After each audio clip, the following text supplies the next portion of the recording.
Temu! Hey, producers. They're lying to you. That discount foam on Temu will not soundproof your room. In fact, it probably won't help that much acoustically.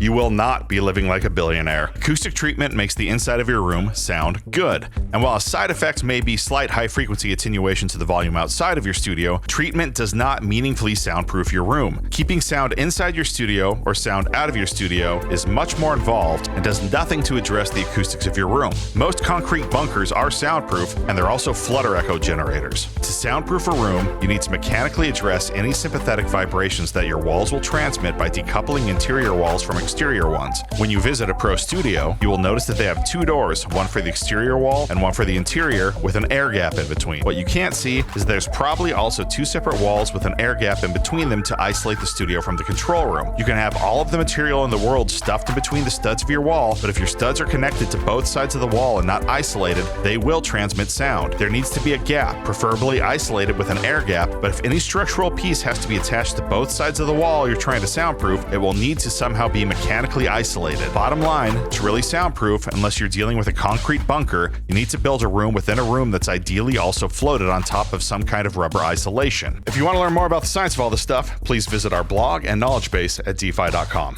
Cheers.